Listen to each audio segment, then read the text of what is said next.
Okay, so we're on Kufman Beis Amud Beis. We're not far from Sim on the Masechta, correct? We're getting there. Kufman Beis Amud Beis. We're starting today where it says Mois Shal Kar Menair. The first word on the line is Mekaimai. It's about 10 lines or maybe a bit more from the bottom of Kufman Beis Amud Beis. So in the Mishnah we had the case where there was money on a pillow. So what did it say in the Mishnah? If you forgot it there, you didn't place it there, but you forgot it there, you're allowed to just shake it off from the pillow indirectly. Amar Rabbi Yishai, says Rabbi Yishai, Shachach Arneki b'chatzer. A person that forgets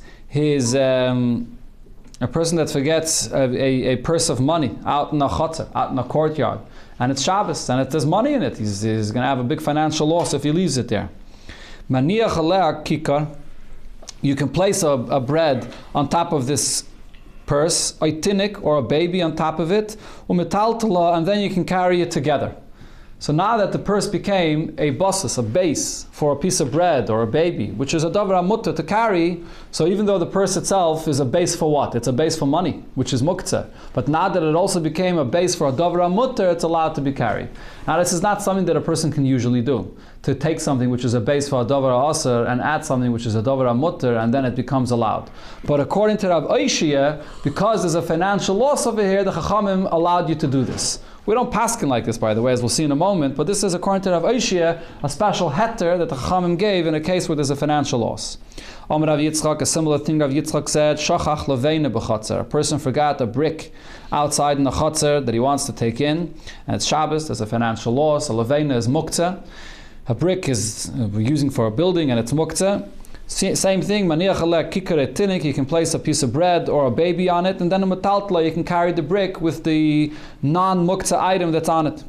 Amar Rav Yehuda bar Shila, Amar Rav Asi, pa machas, once it happened, shachachu diskia meleya mois besratya. There was a purse of money, full of money that was forgotten outside in a sratya, which is a Reshus Harabim, an open big area in Reshus Harabim. And there was a big financial loss involved. Ubo v'shalus Rav Yechanan, they came to ask Rav Yechanan, what do they do on Shabbos? V'amalehen, so Rav Yechanan said to them, Henicho le kikare tinik, place a piece of bread or a baby on top of this purse that you forgot there, v'til talua, and then you could move it from its place. So Rashi adds to this, but it wasn't a Reshus Harabim. So the issue here is not only the muktzah, but the issue is that you're not allowed to carry it in the Reshus Harabim for Amos. What benefit is there, the fact that they're able to move it? So Rashi says, besides that, what they did was, they carried it less than 4 amos at a time. If you carry it less than 4 amos at a time, so then that's only asam d'Rabbanan, but in this case they allowed him to do it because of the financial loss. Or Rashi gives another eitzah, you could create this mechitza of people standing around. You create a mechitza of people standing around, so that's allowed. All of these things are asam d'Rabbanan. You're not allowed to carry less than dalad amos d'Rabbanan. You can't create. All of these things are asam d'Rabbanan. But because of the financial loss, so they allowed him to do this to be able to bring it in on Shabbos. Ama Mazutre says Mazutre hilchasa kechol ani shmaitasa. We paskin like all of these things that we just said.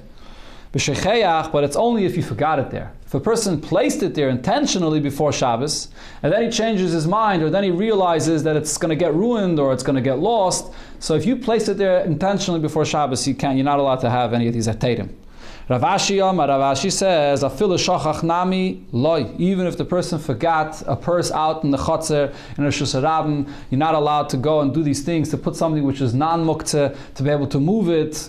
None of this is allowed. This whole heter of placing a non-muktzah item or placing a baby, which is also a non-muktzah item, only in a case where you have a body of a dead person that's in a place where you want to move the person, you want to move him from the sun, you want to move him from a house or whatever, so on. That's a case where you're allowed to put a non-muktzah item to move him. We had this earlier on in the Gemara a long time ago when David HaMelech passed away, that they placed a kikar or a tinik on top of his body to be able to move him from the sun to the shade. But that by a mace, covered a mace, is something that Chachamim were matter this. But in any other situation, including a financial loss, it's not allowed. Dr. Gemara, Abaye monach kappa kipi. Abaye placed a spoon on top of sheaves of grain because he wanted to remove the grain from its place. Rave monach sakine abaryoina. Rave placed a knife on top of raw meat from a dove, because he wanted to move it from its place, so he placed a non-muktzah item to be able to move it. Amar Rav Yosef, says Rav Yosef, Kama charifi or charife shmaitase de dardaki. How sharp is the learning of these young students? He's referring to Rav and Abaya. And he says they're not, what they're doing is not right. Why not? When did the Rabbanan give such a kind of a heter to put a non-muktzah item to be able to carry it? If a person forgot something there, forgot the wallet or whatever it is, then Chachamim allow this. L'chatchila, you're allowed to go and place a non-muktzah item. You leave the sheaves of grain there, you leave the piece of meat there that's raw, which is muktzah, and then you go and place a spoon or a knife on it to be able to carry it. Chachamim never allowed this. So Abaye responds to this. Amar Abaye says, no, there's no issue here. Ilav the adam chashuv ano, if not for the fact that I'm a distinguished individual, kappa akipi lomali. It wouldn't even be necessary to place a spoon on top of this grain that I wanted to move. Why not? It's l'chatchila not muktzah. This grain that I wanted to move is not muktzah at all, because ha'chazul mizga alayu. This grain is fit to be able to sit on it. So it's not muktzah. Right? Elamai, why did he place a spoon on top of it? So that it shouldn't look like he's moving muktzah. Some people might think it's muktzah, and he was a chash of a person. People could learn from him, so therefore you put that spoon over there. So people shouldn't learn from him to move something which is muktzah. Amar Rava says the same thing regarding what he did. If not for the fact that I'm a distinguished individual, there's no reason for me to have to put a spoon or a knife on top of the meat that I moved. Sakina bar yoina lamali. It wouldn't be necessary to place a knife on top of this raw meat that I moved. This raw meat is fit for eating. We had it many times in the Gemara before that the derech then was that they would chew raw meat. So therefore this is something which is fit to eat, raw meat. So what's the issue of moving it? Elamai is a distinguished individual, so he placed a knife over there, an extra chumrah, but really there's no problem. Okay, now the Gemara discusses this last case we had of here, raw meat. What did he just say? Why is raw meat not muktzah? Because a human being could chew it. So the Gemara, at time of the chazilo umtzeh, what did Rava here say? You know why the raw meat is not muktzah? Because he could chew it. But if you can't chew it, then it would be an issue. Then it would be muktzah. Why? Should we say the Rava Rabbi Yehuda Svirele? Rava holds like Rabbi Yehuda that was very stringent about muktzah. Now, just to bring back again your memory between Rabbi Yehuda and Rabbi Shimon. Generally, we have throughout Masechta Shabbos, Rabbi Yehuda and Rabbi Shimon argue about muktzah. Rabbi Yehuda is very stringent about muktzah, and Rabbi Shimon is very makel with muktzah. So this is one of the cases where the argument comes out. Raw meat could be used to feed for an animal. However, Rabbi Yehuda holds if you didn't designate it to serve to an animal, it's going to be muktzah, unless a human being could eat it. Mashaykir Rab Shimon says, even if you didn't designate it to be served to an animal, but the very fact that this is meat that's fit to be used by an animal, it's not muktzah. Okay? So over here, Rava made the point, the only reason the meat is not muktzah is because I could eat it. The very fact that it can be used for an animal is not enough, so it seems like he's machmer, like the opinion of Rabbi Yehuda. So the Gemara asks on this from something else, that an incident that happened with Rava himself. There was a Yom Tif, and Rava said to his servant, Toveli baravza, roast me goose meat, v'shadi mei l'shunra, and take out the intestines and throw it to a cat. Now these intestines are food, is meat that's only fit for a cat. And yet, even though they shechted it on Shabbos, or on Yom Tov that is, and before Yom Tov it wasn't prepared to be used for this, nevertheless, because it can be used to eat for a cat, Rava allowed that it should be served for a cat. So what do you see from here?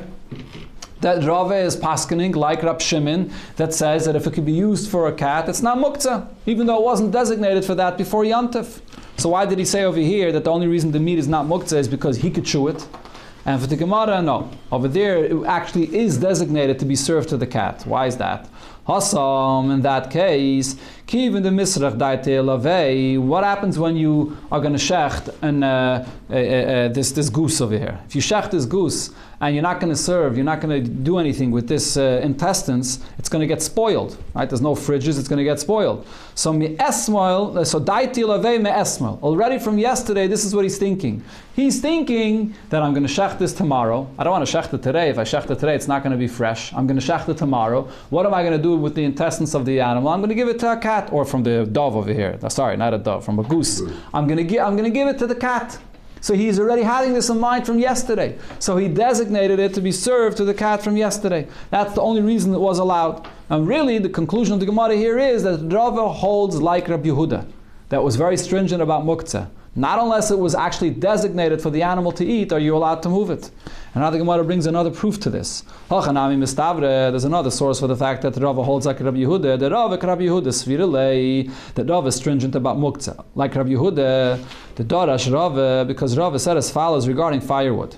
Isha loyti kanas lebeisa eitzim. A woman on Yom Tov should not go into a beisa eitzim litoil mehen ud, to take out from the beisa eitzim, from the storehouse of wood, to take out an ud. A ud is like a piece of wood that you use like to poke around the fire, to poke around the coals. So you shouldn't take a piece of the wood to use as an ud. Why not?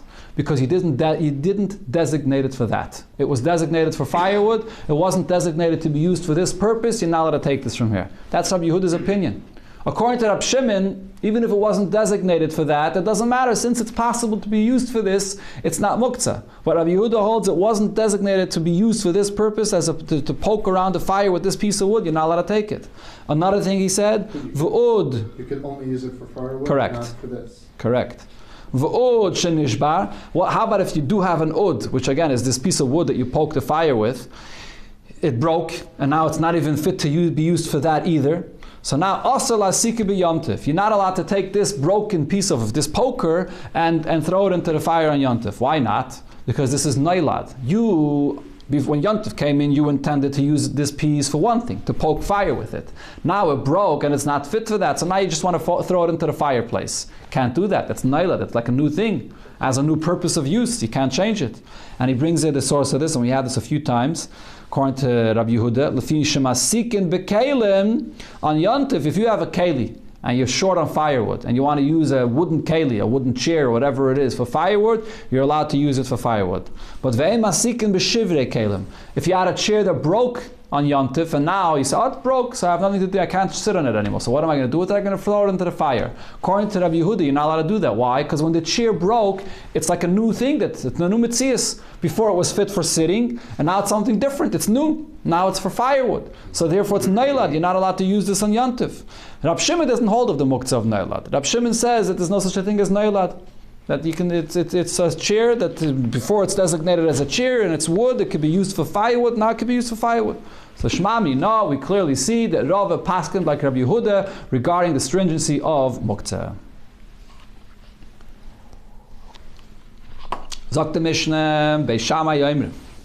Here, there's a machlokes between Beis Shammai and Beis Hillel that's also connected to the opinion of Rabbi Yehuda and Rab Shimon. Beis Shammai say, Ma'avirin me'ala shulchan, you're eating a meal by the table, and you're done eating, and what do you have on the table? You have all kinds of leftovers. So you can remove from the table with your hands, atzamais, clipping, bones, or shells, peels, you could all remove it by hand from the table. Beis Hillel Oimrim, and Beis Hillel says, no, you're not allowed to. Misalik as a tavla kula, you can take the whole tablecloth or some other kind of a tavla, some other kind of base that they had by the table that they would remove. Umenara, and you shake it off from this tablecloth. But to remove it directly by hand, you're not allowed. So according to the way the Mishnah, we have it over here, Beis Shammai is the one that's lenient, and Beis Hillel is the one that's stringent. And as the Gemara will explain, and Rashi explains it in the Mishnah, Beis Shammai is following Rab Shimon's opinion that says that this is not, all these things are not going to be muktzah. Mashenkin Beis Hillel is following Rabbi Yehuda's opinion that the bones and the shells is right now it can't be used for anything, so therefore it becomes muktzah according to Rabbi Yehuda. Okay, we'll see in the Gemara. The Gemara is going to switch it around. But let's go back to the Mishnah. Ma'avirin me'ala shulchan, the bach is goydes me'al instead of melifnei. Ma'avirin me'ala shulchan, you could remove from the table perurin pachas mikazayis, crumbs that are left over that are smaller than a kazayis. Visar shalafunin, or you have the leftovers from pea pods, or visar adashim, or the pods for other kinds of lentils, could also be removed from the table. These are things that could be fed to the animal, so therefore you could remove them from the table. Sfoig, a sponge. This is another thing that's relevant in cleaning off from a table, even though the sfoig is not, the discussion here now is not about muktzah, but it's also relevant in cleaning off a table. So you have a sponge. Im yeshle oir beis achize, if it has a handle made of leather, so when leather is something that doesn't absorb, so therefore you can hold it by this leather handle, mekantchen by. So then you could clean with it. But vim lav, if it does not have a leather handle and you have to hold the sponge itself, you can't clean with it. Why not? Because it's soich schita. You're going to squeeze out the water that's inside of it. Right, very practical today. If you're cleaning with a napkin or whatever it is, if it gets wet, you're not allowed to hold and touch the napkin itself because you're going to squeeze from it. This one, the handle. The sponge is, even without a handle, it's also shallow for soap from squeezing. Yeah, okay. No, I'm saying even without a handle. That what? Without a handle, it's really an issue. With a handle. Or if you have a sponge. With a handle, it's fine. With the handle. Yeah, either way is a problem. With the Sponge on a stick is okay? Okay, that's what it says here. That's what it says here. If you're holding you're not directly squeezing it out, you're holding the handle. Okay, so the question is if when you hold the handle, it doesn't squeeze out at all, or even if it squeezes out through holding the handle, but because it's indirect, it's okay. Or you're allowed to mop on Shabbos? No, for sure not. Or it's a sponge with a handle. Mm-hmm. Okay, I hear you. Zok the Mishnah, the Chachamim say, benkach or benkach, whether it has a handle, whether it does not have a handle. So here the Chachamim are speaking about, as Rashi says, a sponge that's dry. But now the question over here is whether this sponge is muktzah or not. So Chachamim are saying, benkach or benkach, nitl b'Shabbos. You're allowed to move it on Shabbos. It's not muktzah. Ve'enai mekabel tumah. But another side din he tells us is, the sponge is made out of a material which is not mekabel tumah. At least the sponges in those days. As Rashi here says, what's mekabel tumah? You have in the psukim, a kli eitz, a piece of wood is mekabel tumah, a beged, a sack, a matchis, metal, those are things that are makabel tumah. These sponges were not made out of any of those materials, and therefore it's not makabel tumah. Sagt the Gemara, Amar Rav Nachman, Anu, Ein Lanu Ella, the way we know and the way we have to learn the Girsa and the Mishnah over here is, Beis Shammai ke Rabbi Yehuda. Beis Shammai is the one that's machmer, and he holds like Rabbi Yehuda's opinion, which is that you can't remove the bones and the shells from the table directly. You're going to have to shake it off together with the tablecloth. Beis Hillel ke Rab Shimon, and Beis Hillel is the one that's makel like Rab Shimon and says that you could take it off directly by hand. So the Girsa and the Mishnah has to be switched. Beis Shammai is the one that's machmer, and Beis Hillel is the one that's makel. Sagt the Gemara weiter, what did it say in the Mishnah? Ma'virin me'ala shulchan perurin. You're removing from the table the crumbs that are less than a kazayas. Sagt the Gemara Mesayeh le'el Rabbi Yochanan. When it says here in the Mishnah that you're removing these crumbs that are less than a kazayas, this is proving something that Rabbi Yochanan said regarding a different subject altogether. Dam Rabbi Yochanan, pirurin she'ein bem kazayas. Crumbs that are smaller than kazayas, asur la'abdam biyad. You're not allowed to destroy it. You're not allowed to throw it in the garbage. It's still, even though it's less than a kazayas, but you're not allowed to be ma'abed oichlin. This is something we learned about in Masechta Brachas. When you get to taking food and throwing it away and being ma'abed food, Rabbi Yochanan said that if it's less than a kazayas, you're not allowed. And Rashi explains, the diak over here is, here you have crumbs that are less than a kazayas. It says in the Mishnah ma'avirin. You're taking it off the table. It doesn't say ma'abdin, it doesn't say you're throwing it out in the garbage. It says ma'avirin. You're taking it off the table, but you're not allowed to throw it out. So this proves what Rabbi Yochanan said. Taisus disagrees with this Rashi, the Pshat in the Gemara. Taisus changes the Girs in the Gemara. Taisus says, just like in this case regarding the crumbs, the Mishnah uses the term ma'avirin. Take a look at the Mishnah. How about in the first case, when it spoke about the bones and the shells? It also said ma'avirin. And over there, ma'avirin meant that you're throwing it in the garbage. So over here, when it talks about the food that's less than a kazayis, it uses the exact same expression of ma'avirin, which is mashma that you are throwing it in the garbage. So therefore, Tosfos says the exact opposite. You have to be guided in the Gemara that Rabbi Yochanan said, pirurin she'ein bem kazayis mutter la'abdam biyad. And if you look into Gemara Brachas, that's what it actually says there.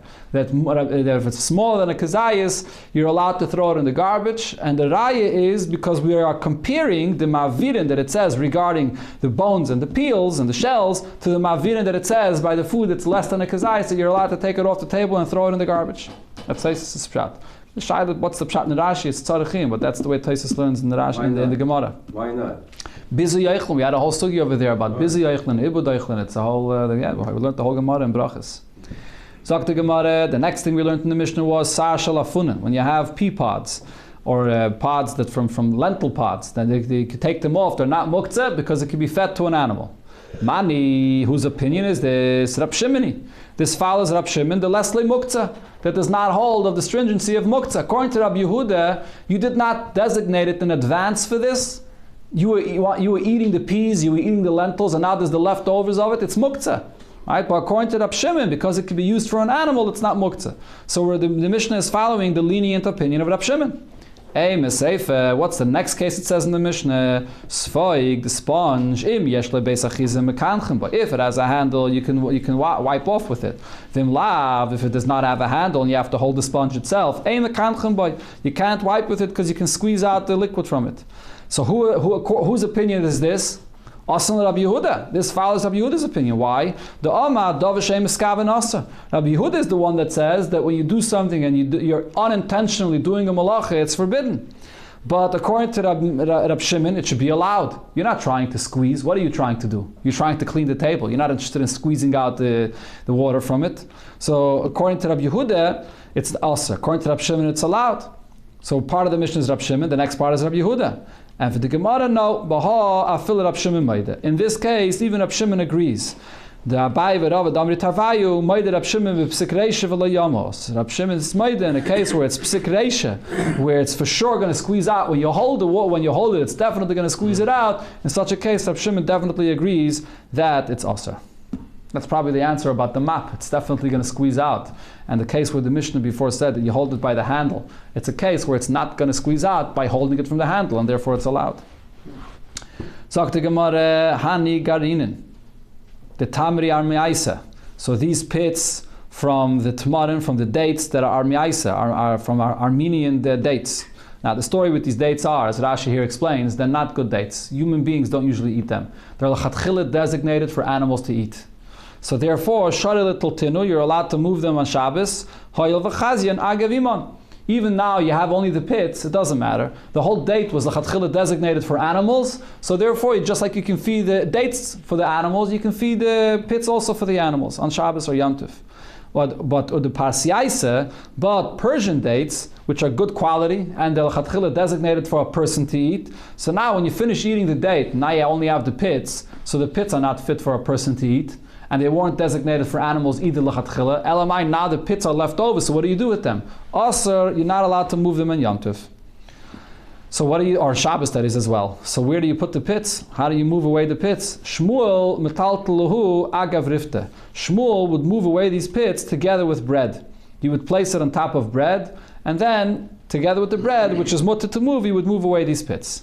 Now the Gemara is going to bring over here, How does he pick it up on the bread? So he put it l'chatchila when he was finished eating the dates. So he put down the pit on top of the bread, then he moved the bread together.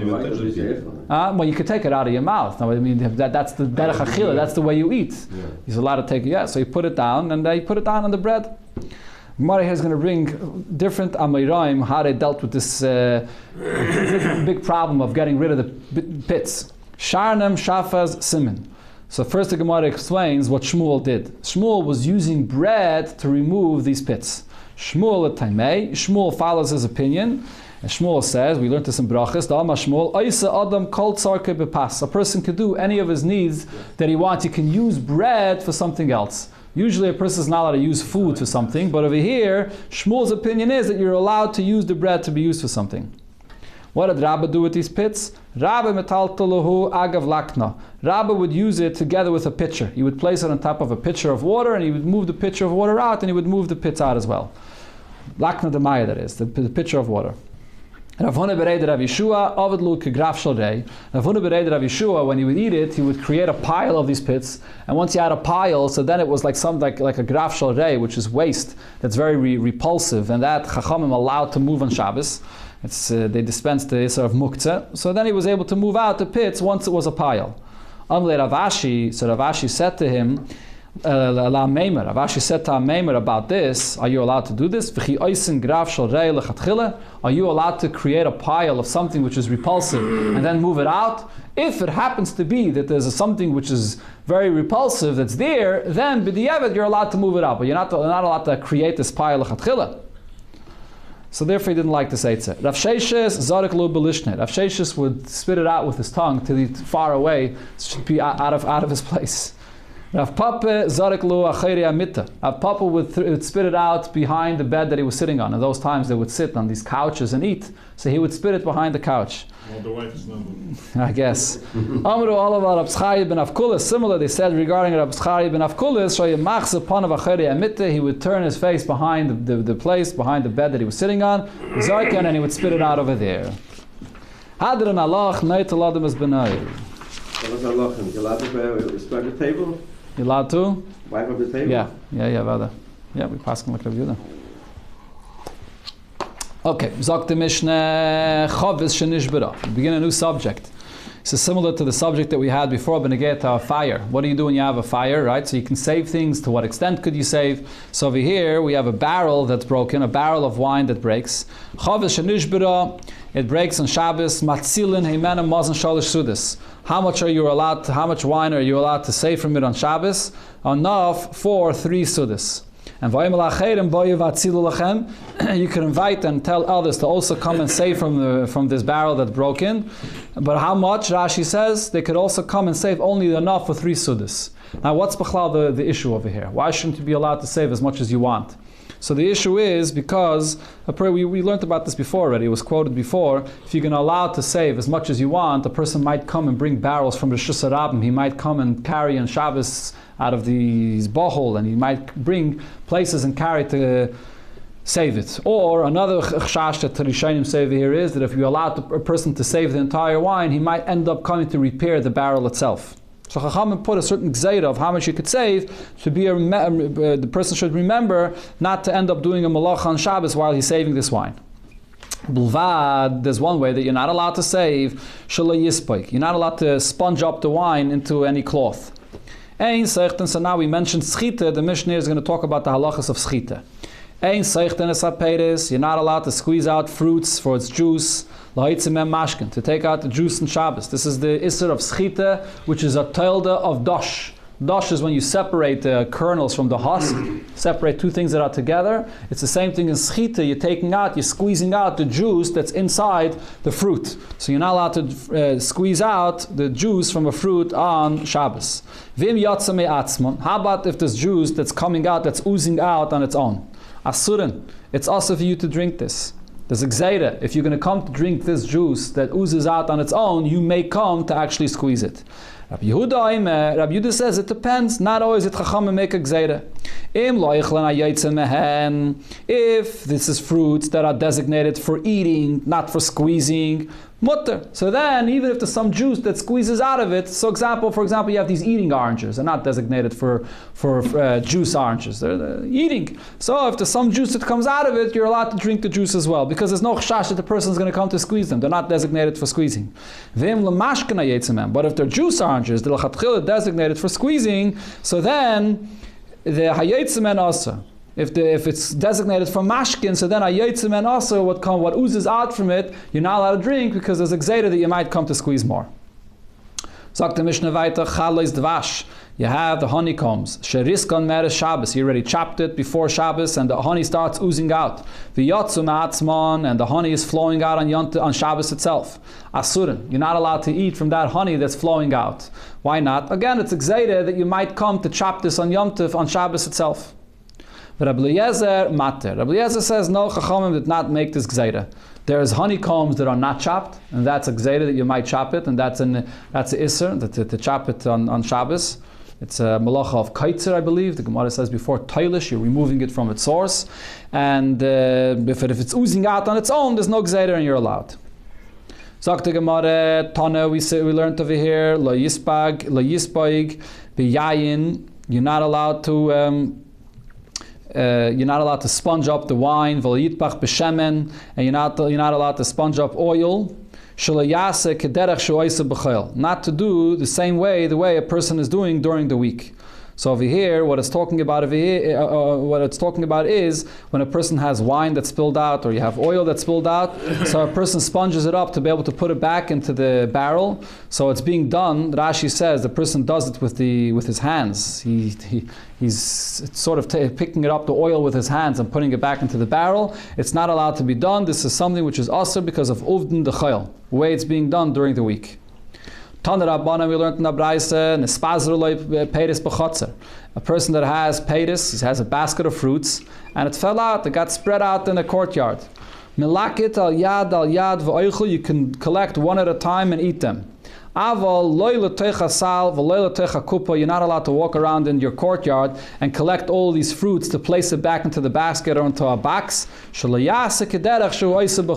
this looks like a very mundane activity, walking around in the field collecting fruits into a basket. It's similar, some Rishonim say that it's actually similar to a malacha. It's similar to the malacha of ma'amer, where you're gathering in the field. So same thing over here, even though it's not the malacha of ma'amer, but it's similar, so therefore it's aser. The next thing we learned in the Mishnah is ein seichten es haperis. You're not allowed to squeeze out the fruits. And then there was the machlekes between Rabbi Yehuda and the Chachamim regarding the case where the juice oozes out on its own. The Chachamim say it's always aser because as a gzeira you might squeeze it yourself. And Rabbi Yehuda says it depends. If it's fruits designated for juice, you're not allowed. If it's designated for eating, you're allowed. Amar Rav Yehuda Mashmuel, Moida hay Rav Yehuda l'Chachamim. Rabbi Yehuda agreed to the Chachamim bezeisim va'anovim. When you come to olives or grapes, Rabbi Yehuda was made to the Chachamim that it's never allowed to be, you're never allowed to drink from any juice that oozes out of it. My timer, kivin de l'schita ninu. Olives and grapes are designated usually for squeezing oil or wine out of it. So this is something that even according to Rabbi Yehuda, you're always going to be geyser. And therefore, Yoav Daite, the person has in mind, he's actually thinking that he's going to use the juice. Even if it was designated for eating, this is something that's usually made for squeezing the wine or the oil. V'ola amarav, Ola said in the name of Rav, no, chalak hoyer Rabbi Yehuda af bezeisim v'anovim. Rabbi Yehuda always argued. Rabbi Yehuda says anything including olives or grapes, if you designated it for eating, there's no issue to use the oil or wine that oozes out of it. Rabbi Yechanan said, Halachik Rabbi Yehuda b'shar peiris. We paskin like Rabbi Yehuda regarding all other peiris, that there's a difference what you designated it for. But v'ein halachik Rabbi Yehuda b'zeisim v'anovim. Regarding olives and grapes, we don't paskin like Rabbi Yehuda because this is something that's usually used for the wine or olive or the wine or oil that comes out of it. Amar Rabba, Amar Rav Yehuda, Amar Shmuel. As we said before, Rabbi Yehuda was made to the Chachamim when it comes to the olives and grapes, that if it oozes out, you're not allowed to drink from it in Shabbos because you might come to squeeze it itself. That's what it's designated for. Now he added on the other hand as well, and the Chachamim are made to Rabbi Yehuda b'shar peiris regarding all other peiris, that we do make a distinction regarding what it was designated for. If it was designated for eating, so then it is no issue. He's not going to come to squeeze it. And if it was designated for squeezing juice out of it, so then we are chayshish that he might come to squeeze out of it. So the Gemara asks, if that's the case, so in what case are they arguing? Regarding all fruits, you're telling me that Chacham are made to Rabbi Yehuda. Regarding olives and grapes, Rabbi Yehuda is made to the Chacham. So when are they arguing? If you go and figure it out, go work and figure it out, you'll see that there's a case that they're arguing. Rav Nachman bar Yitzchak said, Mistavre, it's logical to say, betusim v'rimaynim, that regarding tusim, which are mulberries, or some kind of berries, strawberries, mulberries, Strawberries. Yeah, v'rimaynim, and pomegranates, pligi. That's the case where they argue.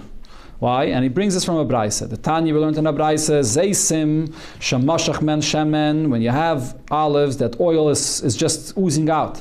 Or grapes, Anavim, Shamashach men yayin. You have grapes that wine is oozing out. V'echnisan bein la'oichel, bein la'mashkin.